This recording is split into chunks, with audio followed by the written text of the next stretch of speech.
UAA seminar.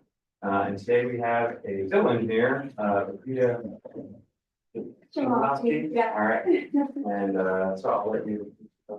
Great. Thank you.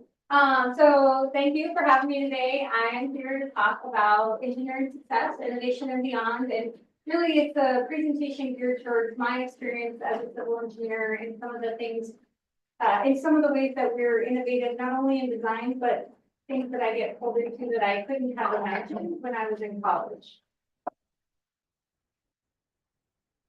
So a little bit about myself. I've been working in land use planning and civil engineering for over 20 years on projects throughout the state of Alaska and worldwide. I'm a lifelong learner, and so I embrace every opportunity that has been presented to me to expand my knowledge. Not just within engineering, but across disciplines that connect people in place. I have, with that comes a diverse background in planning and community engagement and engineering. I'm often referred to as a plan engineer because I kind of play in both worlds, that's land use planning and engineering. And so when I'm not at the office, you'll often find me out enjoying nature and all the things that Alaska has to offer, or at one of my boys' football games, and exploring other places I really enjoy traveling. So I think those opportunities when they come on.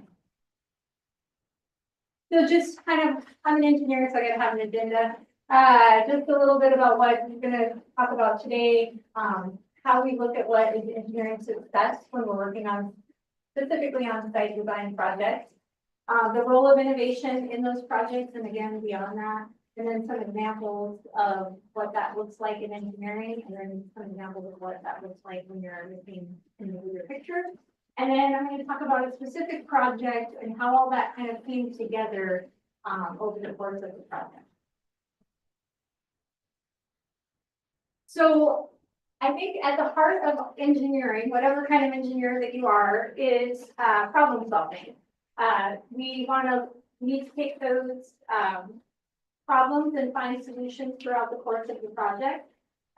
From technical design issues to scheduling constraints, our role is to find practical, effective solutions that add value and improve efficiencies and support the project's overall success. So what does success look like in a project? Every project has its own unique challenges. So whether it's complex site grading, we have tight permitting timelines, we have infrastructure to coordinate. We're always looking to find solutions that not only address the issue, but they improve the outcome for everybody. So for example, a well-balanced grading plan can significantly reduce the earthwork that's needed. So that saves the contractor and the owner time and money when we're looking at projects, which they all like and appreciate. We want to make sure that we have projects that are buildable. I often joke that in my world, when I'm designing on paper, it works out perfectly. So why are you having a problem in the field? But I think we all recognize that when you go out there to construct, even though it worked out great on paper, there's often things that the contractor has to deal with in the real world. And so sometimes that design doesn't easily equate to something that's constructed. We also want to look at efficient site layouts, smart utility routing. We don't want a bunch of utilities crossing each other that can become maintenance issues later. Effective drainage, making sure we're not flooding out our site in the future or our neighbors. And then logical access, not only for vehicles, but for pedestrians. A project that is easy to construct is one that stays on schedule, reduces risk, and supports long-term performance. We also want projects that are on time and on budget. So what we do in our role as engineers, we spend a lot of time in the beginning of the project to really flesh out what the scope is and identify all the necessary tasks. And what that does is it helps make sure that the whole team is aware of what we think is going to be required to complete this project. Because the worst thing that can happen is you get to 95% design and, well, oops, I need a wetland permit. And so Everybody's upset because that adds time, it adds money, when we could have probably identified that in the very beginning, and had that conversation early on. We want to make sure that, our projects are meeting all of the local and state and federal requirements. So again, identifying all the permitting requirements, making sure we understand those timelines and factoring that in early on.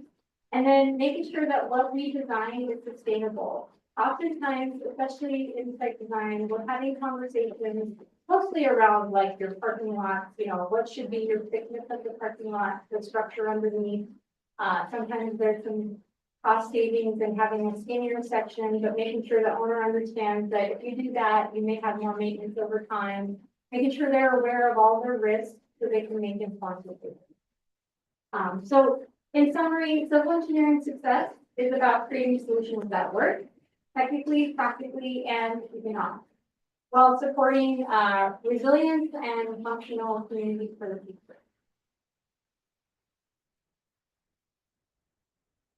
So I have had the opportunity in my career to be part of teams that truly had to be innovative, not only with technical solutions, but navigating non-technical complexities, whether it was designing that grading plan to avoid natural features, like wetlands, or engineering pipelines that cross fault lines or go into environmentally sensitive areas.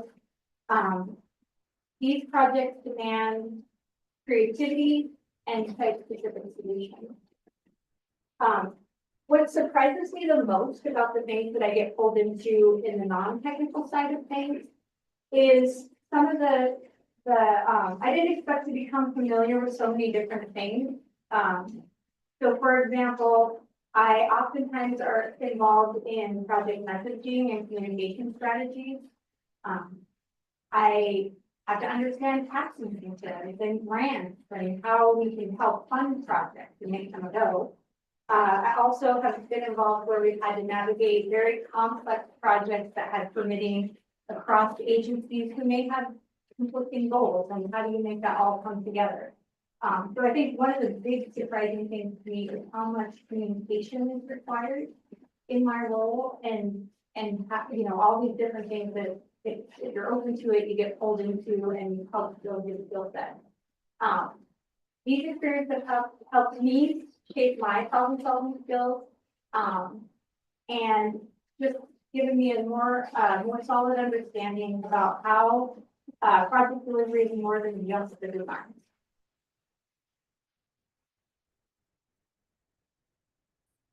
So when we begin this project, we are prioritizing, prioritizing thorough site analysis.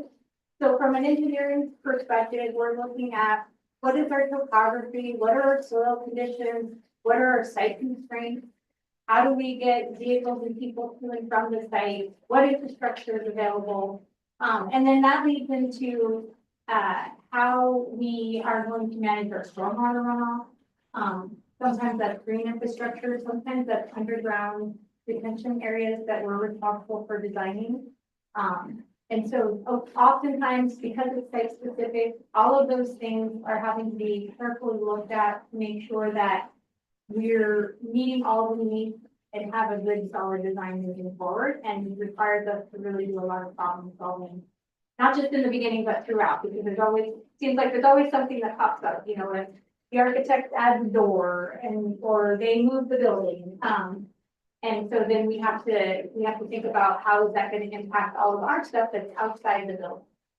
The other thing that has been interesting here more recently is I'm seeing more or different contracting mechanisms, mostly design build and what they call GMGC. So for those of you that don't know, the design build is where we're working for the contractor to complete the project. And GMGC is where we're all working for the owner, but the contractor is brought in at about 35% design level. And what that does is I personally really like both those models, because if you have the right team, it really creates efficiencies in your design. We're sharing ideas. It allows the contractor to tell us like, hey, these grades, having them so close is hard to construct in the field. To do it this way, it also allows us to do things like that. This is the regulatory return. Or a water line. And so you get to share that. There's definitely some positives for owners because we're working together. It creates strategies where you can get into the ground quicker with your construction, which is something we're always thinking about here because we do have very limited construction seasons in Alaska. So, touching on or looking at the bigger picture,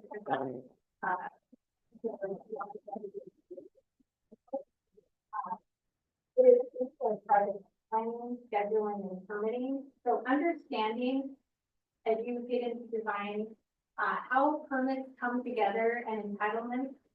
So I'm often involved in the very beginning of projects because I have a very solid understanding of a lot of different types of permitting, timeframes, how they impact schedule. And usually I'm working with the team to say, okay, we need to be open in December 2026. And we're going to work back from that to see when we have to hit these deadlines to make sure we have permits so the contractor can start their work and we have approvals that we need along the way. And then, like I mentioned, tracking funding opportunities. Right now the assembly is looking at doing some housing tax incentives. I certainly have projects that could potentially be dependent on those. And so I end up being responsible to track those sorts of things, keep my clients informed about how they can be used for their project. And then I've actually been involved in processing those through the assembly for approval. And those are things that you just wouldn't know that you'd get pulled into and you get out of school. Developing messaging strategies. So I actually had a project where there was some sensitivities around the project. And so the owner decided to hire a advertising firm to help with messaging. And we spent a lot of time strategizing about how we were going to disseminate information, what that information looked like, and trying to stay ahead of, negative things about the project or concerns people might have, which like I said, it's problem solving in a different way. So I find those sorts of things really fun because I'm getting to use my skills in a different way.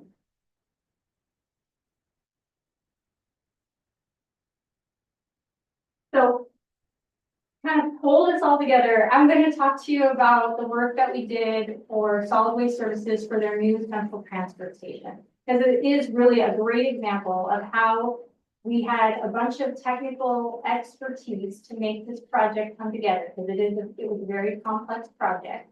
But also those kind of soft skills and how that played into this project.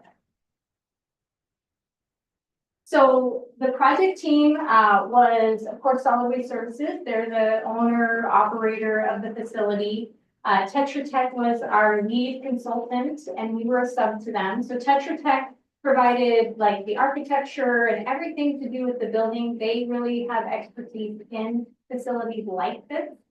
And then Dow was responsible for survey, geotech, civil site design, transportation planning, environmental permitting, and then also civil site design, not only for the site, but we also had off-site improvements. And I guess just before I move on, the other thing to add is when we started this project, we had a very tight timeline. And I'll go into this a little bit more on the next slide, but COVID happened and all of that. So that added some challenges that we couldn't have foresaw.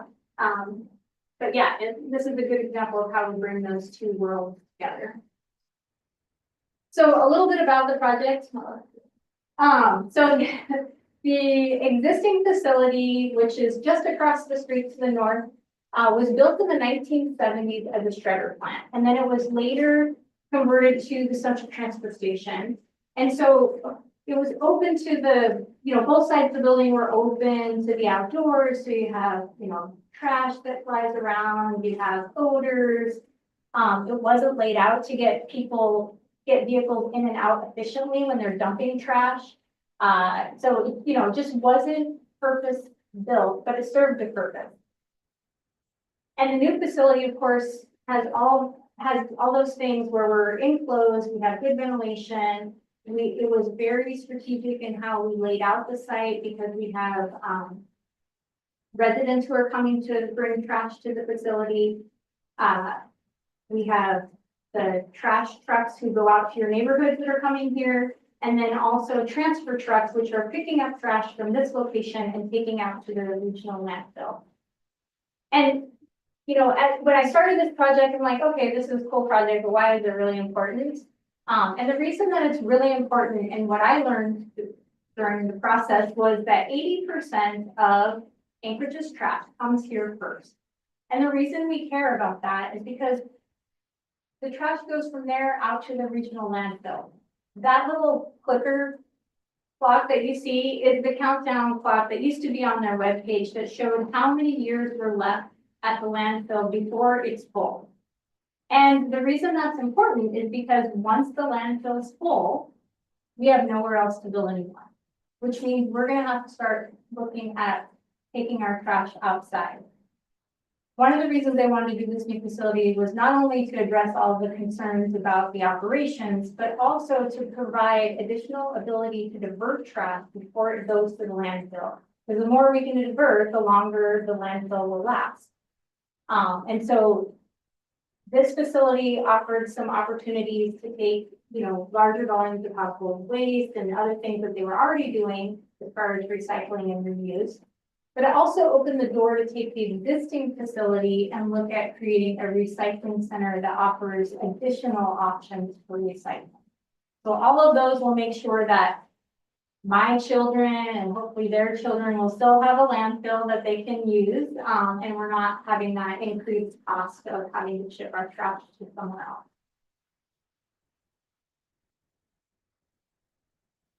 So when we started this project, a few things that we had to think about. It's just over 27 acres in size, so it's a pretty big size. There was an on-site conservation easement up in the northwest corner of the site, which meant we could not touch that easement with anything. No dirt, nothing could go there. Which made it a little bit difficult for access, because as I mentioned, we had 3 different users coming and going to the site, which meant they needed 3 different exits and entrances to the site. So we were limited to entrances and exits along 56th Avenue, which is up at the top of the screen. And then we had a couple locations where we could connect to Dowling Road at the south end of the site. When we started, it was 6 different parcels with a right-of-way that went down the middle. You are not allowed to build buildings across property lines, so we needed to plat the site into one big parcel and get rid of that right-of-way. And then along with all of that, DOT was doing their Dowling Road roundabout project, and so there was coordination that had to occur between that project and this one, and specifically for those transfer trucks that come off the highway and then enter the site off of Dowling Road, making sure that they can make those turns, because those are bigger vehicles. We also had several entitlements. So entitlements are things like flats. We had a variance. So these types of facilities need to be at least 500 feet from residential zone districts, and right across the highway, within 500 feet is a residential area. And so we had to get a variance to allow this building to be closer than that 500 feet. And we also had to get what they call a conditional use permit. So conditional use permits look at, does this use make sense in this location? We think it's going to be okay, but you really need to take a look at it in more depth. And both of those are what we call public hearing processes. So it's a commission that looks at your design at about 35% design. And they determine if you meet all the criteria and if you can proceed. And what can happen is those processes, because they're public hearings, you or I or anyone in the community can come and speak for a project or against it.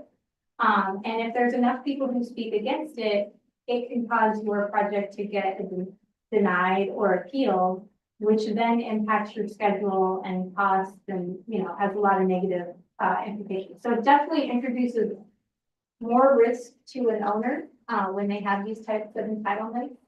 And so those are things we're kind of looking at in the beginning and how do we manage that throughout.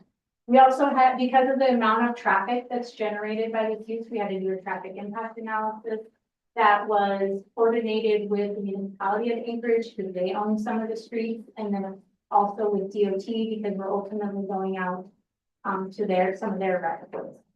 So that just adds another layer of complexity. So one of the things that we did that I was involved in was from the very beginning, we decided to brand the project. So we worked with Solid Waste Services and made sure that we did things in a way that created recognition. So everybody would know that this was the Solid Waste Services BTS project. We used their colors. So every graphic, report, presentation had the same branding. It also sets the tone for the project and it unifies the messaging. And it would really help to start building momentum for the project. In addition, we spent some time developing a community engagement plan. Within Dow, we have a public involvement group. That's their area of specialty. But I got to work with them to kind of figure out like, what is the best way that we can stay ahead of things and communicate to the public why this is so important and why they want to support this project. And that also outlined like what kind of meetings you're going to have, who's going to be the person who leads those meetings, you know, what is the chain of command for communications, you know, we get, like if I get a phone call from the media, am I supposed to be talking to them or I'm supposed to refer them to someone else? So, you know, you don't, like I said, when you're in design, you're not necessarily thinking about those things, but they happen. And so it's, especially on a project this size, it's really important to make sure you have a well-crafted plan.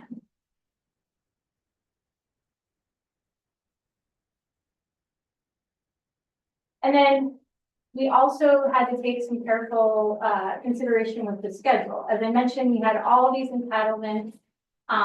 We started the project in 2019 with the goal of finishing in 2013. And I guess just to put it in perspective, a plat can take a year to complete from start to finish. Some of those entitlements that I talked about, conditional use permits and variances, can take anywhere from 4 to 6 months. And that's if everything goes as planned. If they get appealed, then it can add another year to your project. So we were carefully making sure that we had a good timeline for the project and that we were hitting those milestones and that we had contingency plans and we understood the risk as things popped up along the way. And we were, you know, in the midst of this project, we were doing weekly meetings. We had a risk registry. So every risk we could think of and, you know, saying, okay, this is the high risk, this is the low risk, and tracking that throughout the project. We also looked at innovative permitting approaches. So could we get, well, in this case, we did what they call an early field grade package, which allows the contractor to go out there and just start moving some dirt around.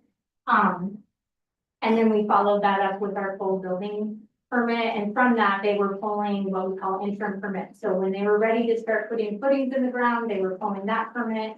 And we have to make sure there's a lot of nuance to that approach. And you have to make sure that when you want a permit, you have the entitlements that you need to also be able to pull that permit.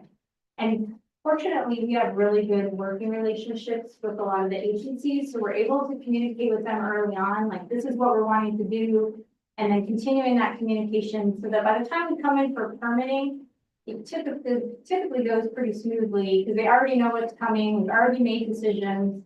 And we're just providing them with all that information that they need to be able to issue with them. So as it related to the entitlements, some of the things that we did that I was a part of was, like I said, branding and messaging. So we did really fun things like bring cookies, logo cookies to the community council meeting. we had, did different things like this to kind of engage folks, get them excited about the project, make it kind of fun. Although it's not required, we did monthly updates to the community council from the very beginning of the project. And so I was that person, I was the forward-facing person for the project, and responsible for giving those updates, communicating why the project's important, where we're at in design, where we're at in construction. And it got to the point where the community council were like, hey, we really support this project and you don't need to come back here anymore. I see that as project success. Because usually if people are worried about projects, they want to talk to you about it all the time and they're constantly either emailing you or submitting comments. So for them to say, we're good, is a sign of success to me. We didn't go to, so sorry, I should have clarified. We went to the community council within what the project was within, and then we went to the adjacent, because they're just on the boundary of two community councils. So we went to those meetings. We were also touching base with assembly members and other folks along the way. So yeah, it would be a lot to go to all of them.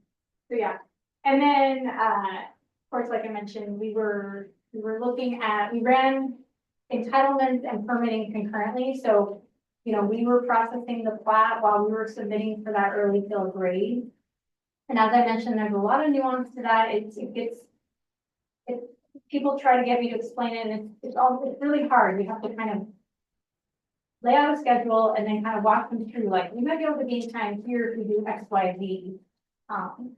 But it was really important to do that here to be able to meet that schedule of being open in 2023. Otherwise, if we did things where we did the plat and then you did the variance and then you did the conditional use and then you submitted your design, you would never have met that deadline. It would have taken way too long. Was it 23? I thought it was 24. Or 24, yeah, sorry, 24. So yeah, it would have taken too long to do everything without any risk.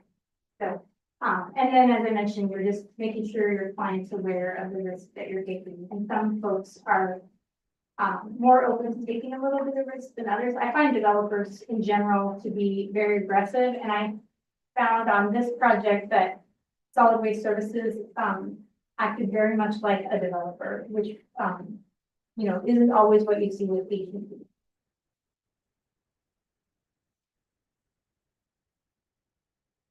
So on the technical side of things, there were also some ways that we had to be innovative and solve challenging problems.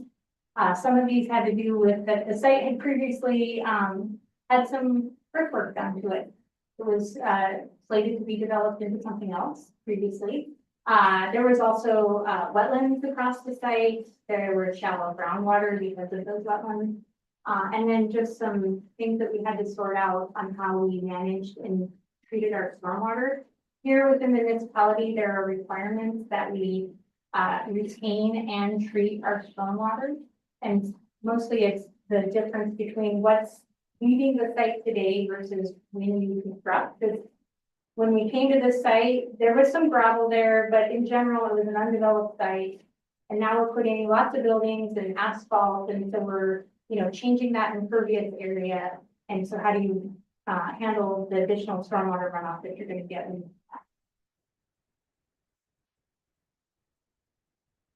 So when it came to earthwork, this was originally going to be a Walmart.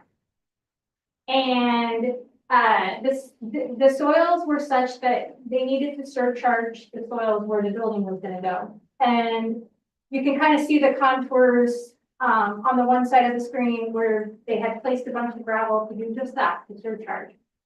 Now we come in and we have a completely different plan. So we need to surcharge the areas where we're going to have a building that weren't surcharged before. We have a bunch of gravel on site and we don't want to have to haul it off, only to maybe haul it back, because that adds time and money to the contractor if they're handling the material multiple times. So what we did is we developed a grading plan and different cross-section schemes. I think we ended up with like 6 different schemes to help the contractor be able to move the gravel around on site and reuse it as much as they could, especially in areas where you had parking, and that sort of thing. And then also for surcharging those areas where we were now gonna have a building and we had soil that needed that time to get compressed. Another site constraint was the wetlands, and so that conservation easement, where it says A in the picture, that was where the conservation easement was. And so when we first started this project, that conservation easement was there, couldn't do anything with it or in it. And then we had, wetlands, the orange boundary over on the east side that we had to deal with. Now, we did end up filling some of those wetlands and having to go through, the U.S. Army Corps of Engineers wetland permitting process. But as we were grading the site, the entrance, when you come into the facility, there's the hazardous waste building, which is what you see in the picture down in the corner. And so that's, when you come in, you're either going straight to go into the transfer station or you're going off to your left to go to the hazardous household waste site.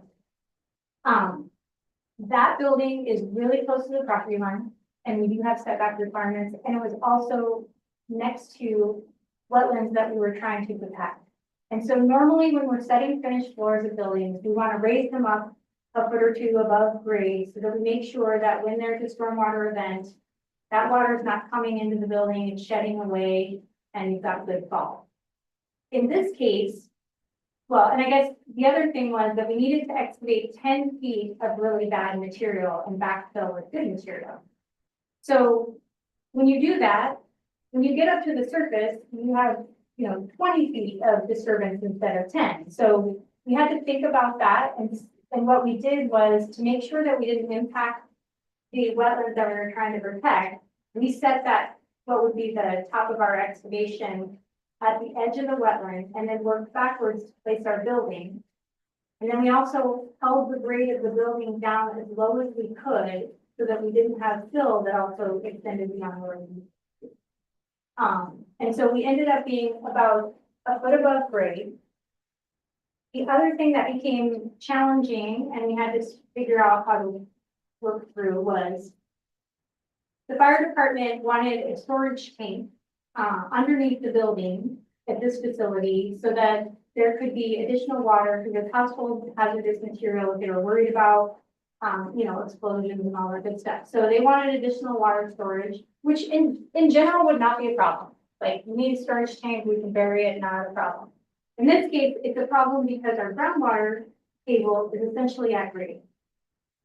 So if you've ever messed around with putting a cup upside down and putting it in the water, it wants to bounce back up. Well, water tanks are the same way. You put it in an area that's inundated with water, it wants to pop up out of the ground. So we actually had to design concrete weights to keep the tank where it needed to be. And so this was a 7,000 gallon tank and it took over 40,000, it was 40,000 cubic yards of concrete to hold it in place so it doesn't pop out. Which is not something we come across every day, having to deal with, so. So are you worried about the building? So see a 10 feet of backfill. Are you worried about it settling and being like under the ground level so that water flows in? No, the finished floor was a little lower than what we would have normally, we always try to have a factor of safety when we're setting finished floors. So we never want to be right at the minimum, in case you get that larger storm event, that's what we're more worried about, is that one-off that could potentially get water that backs up into the building. So it was tricky trying to balance that, what's a good finished floor, but also keeps us out of the wetland, that meets all the criteria. So it was, being a foot above is maybe not ideal. And then it had, you can see all the roads coming in and out, and that has to all play into the high to those grades. They give you, your text, they give you a predicted settlement on Yeah, they do. So all of when we're doing our design work, we take the geotechnical information and they have recommendations in there for, excavating so many feet of material and backfilling. And they're taking those sorts of things into consideration about how much of that settle. And it has, they're making those recommendations based on what are acceptable.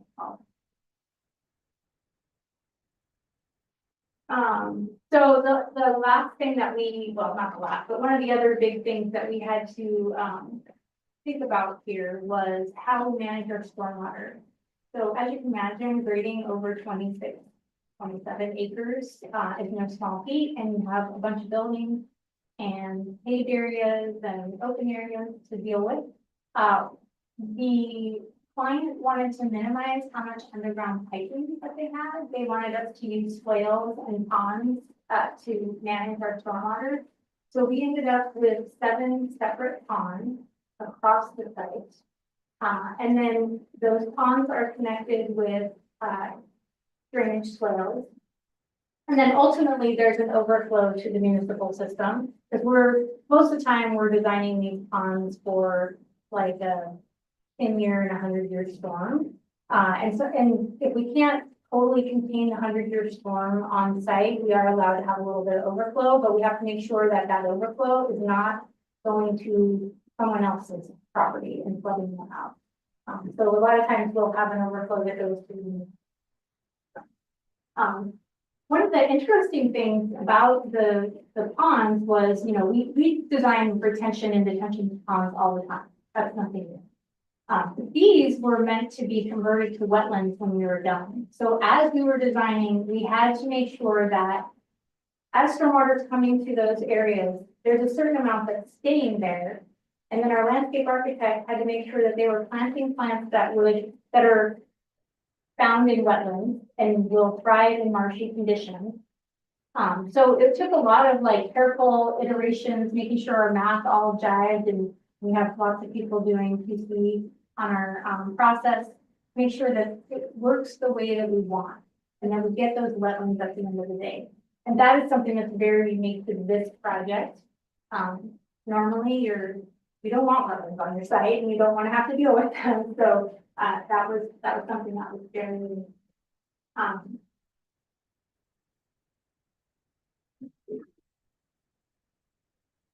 And then some other things that I personally was involved in on this project that had nothing to do with engineering. Again, those non-technical things. So municipal projects require 1% for art. So 1% of your construction costs have to be towards art for the project.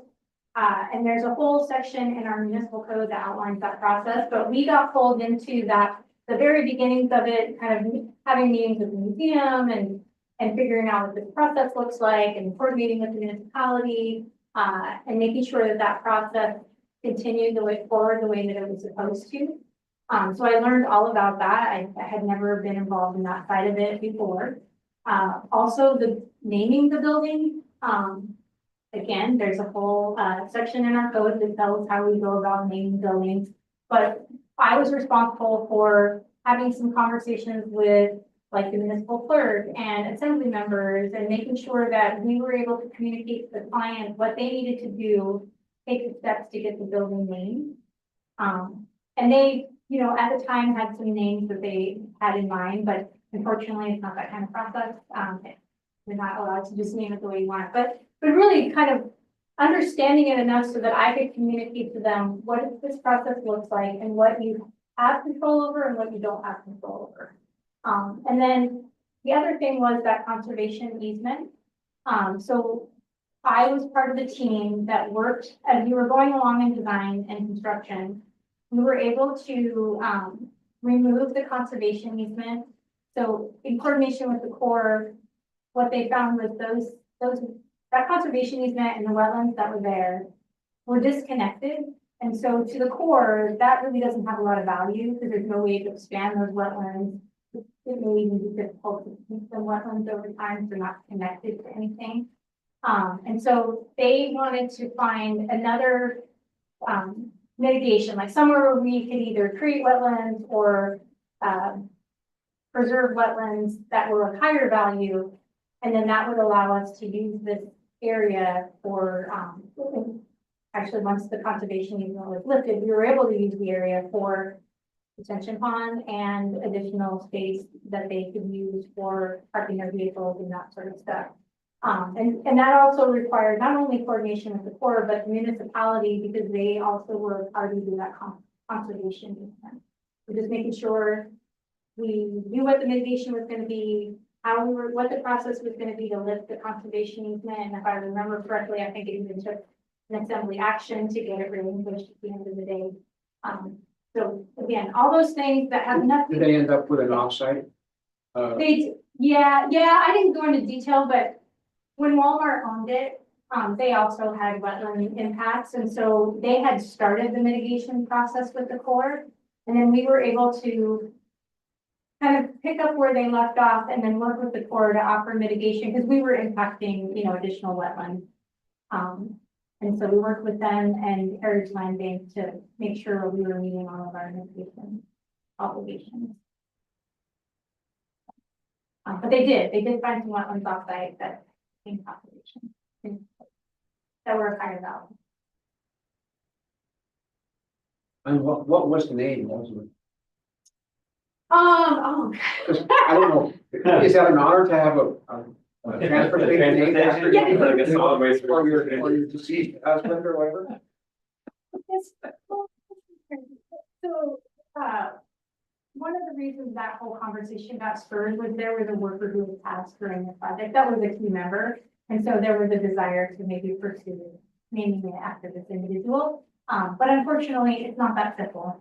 And I honestly don't know what it ended up being named. But it wasn't named after him.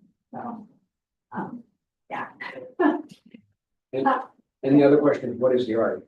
What is the art? Oh, actually, okay, so this project was $98 million roughly. So 1% is a lot of money. And they ended up having such a nice budget. They were able to do art in many different forms on the campus. So if you drive by, you probably have seen the mural that's on the wall of the hummingbirds. There's a statue near the entrance. They also have an education room, and there's some education stuff on the wall. So there was lots of different ways they were able to incorporate art. And the nice thing about that too is that it's not just one artist, it gives opportunities to multiple artists.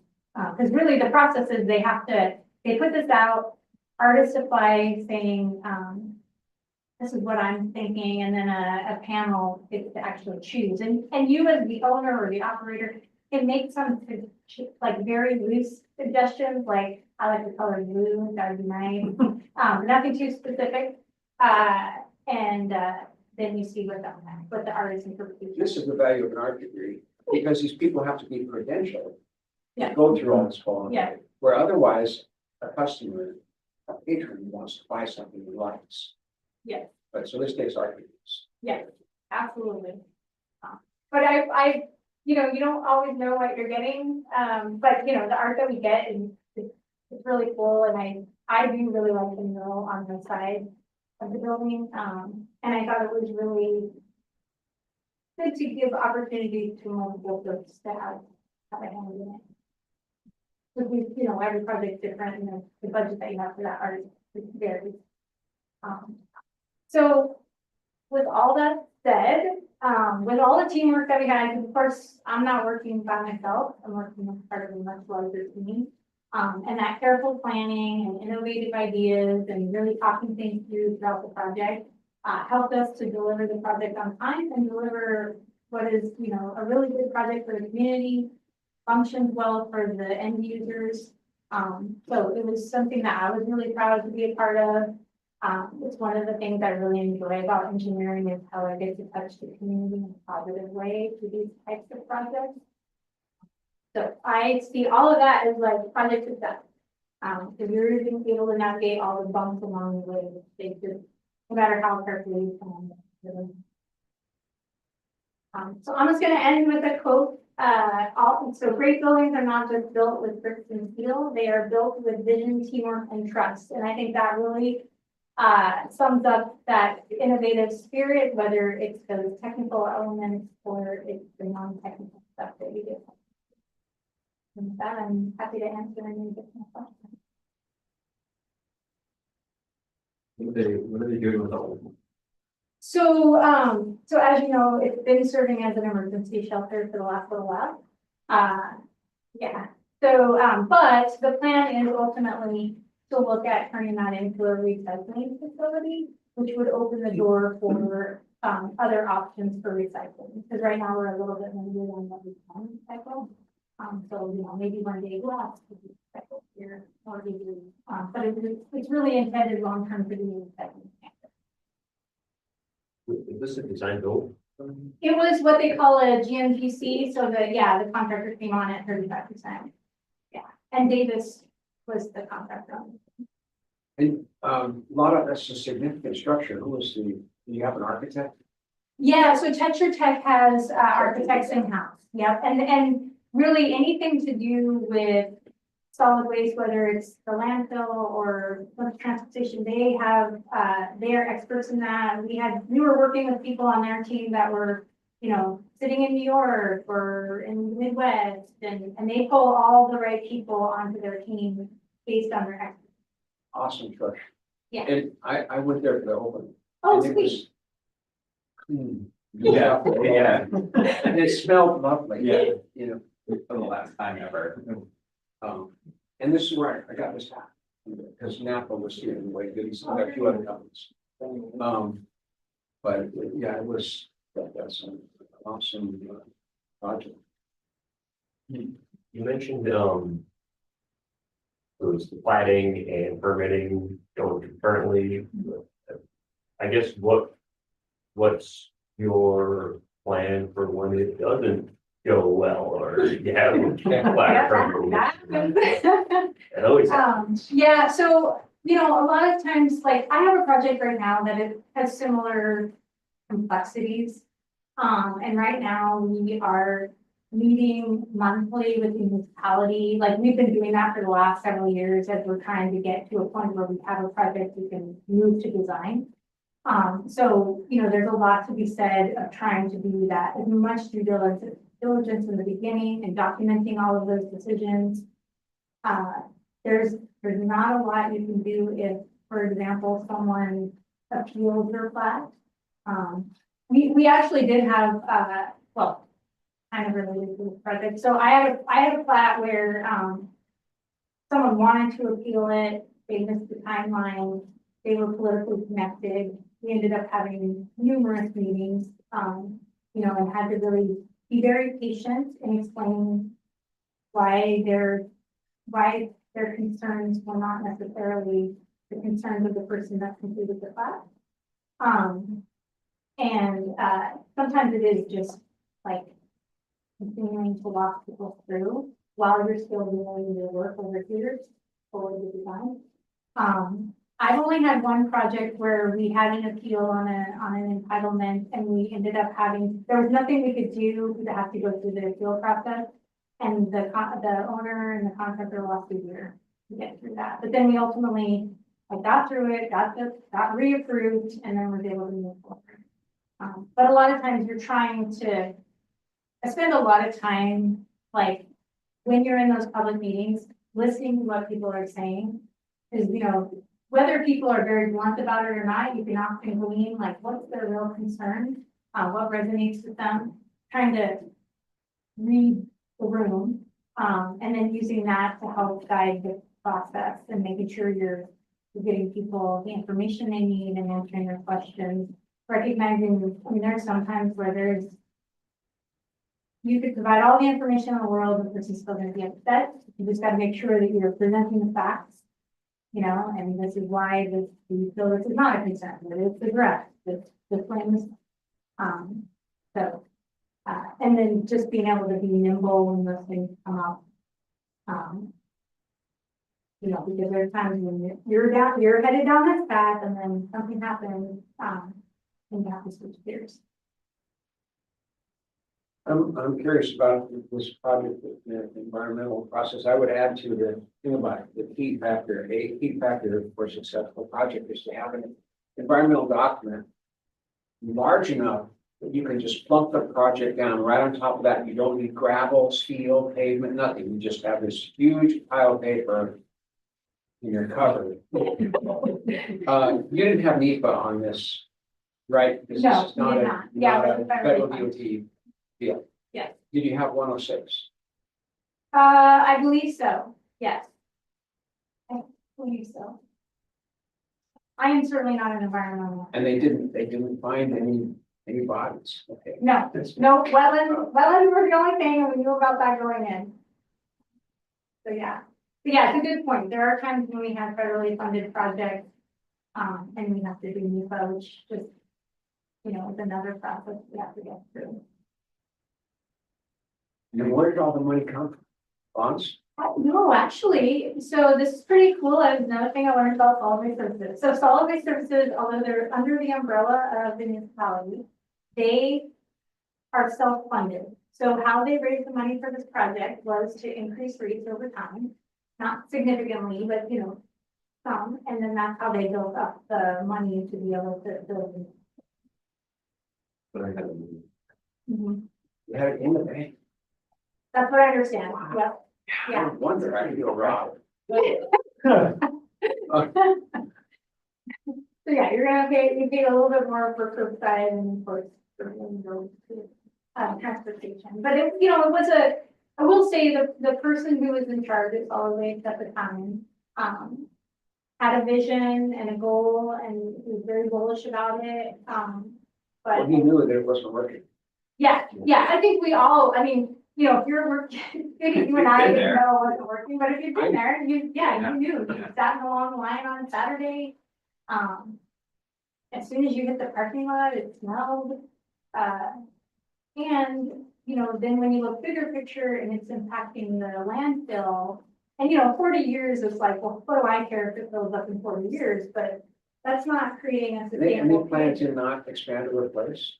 There's nowhere for them to expand or replace. There is nowhere. Now, I find that very hard to believe that this has to go to someplace else where there is no space. I mean, it's gonna go on a barge Well, and be offloaded on a port and driven by train up No. into the hinterland of Washington State. They would probably look at the valley first. yeah, it'd be, Yeah. I talked to. Yeah. All of us. They're like, he say, where do you want, or, where's the next landfill gonna be? Where do you want it? Like, they're still looking for locations, but they're the last.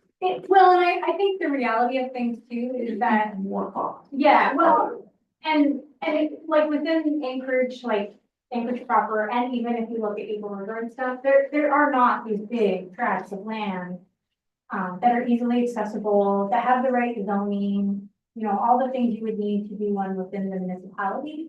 And so then you are looking at going further out to the valley, and then that's increasing the cost, and that's trucking it.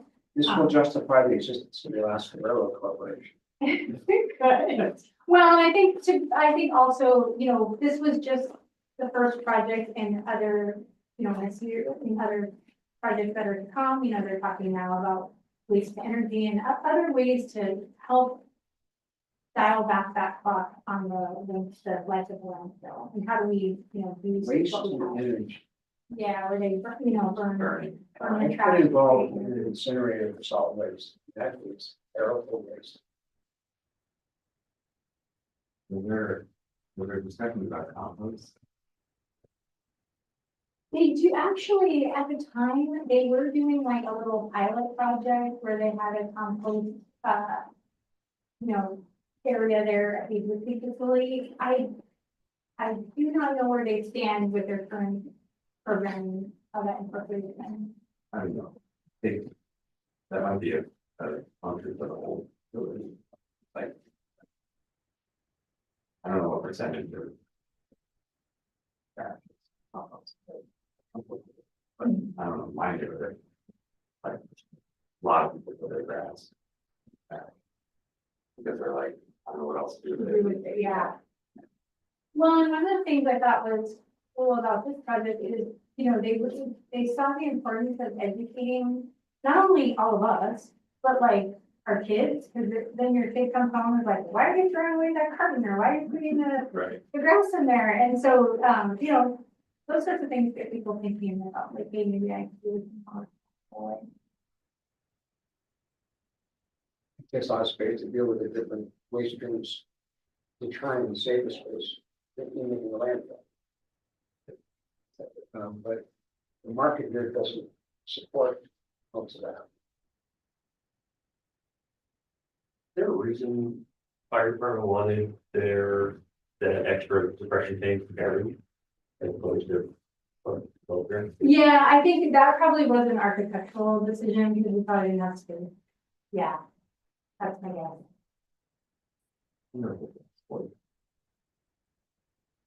Right. What's not very important. Put it right below the hazardous waste. I know I meant it was on the ground. Right, yeah, right here, right Blow it here. away. Make a flood, but Yeah. You repeat the questions for us? Oh, Yeah.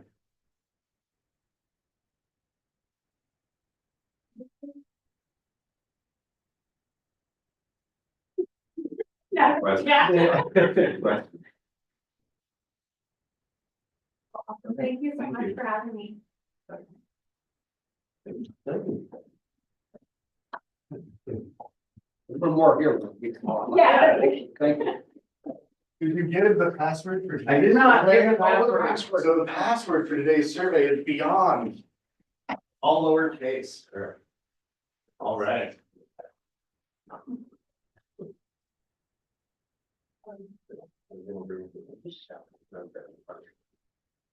Great.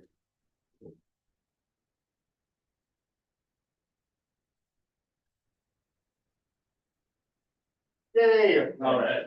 Awesome. Thank You you. did it. Now everyone have sandwiches. We have so many Yeah, there's a sandwiches. lot. Yeah.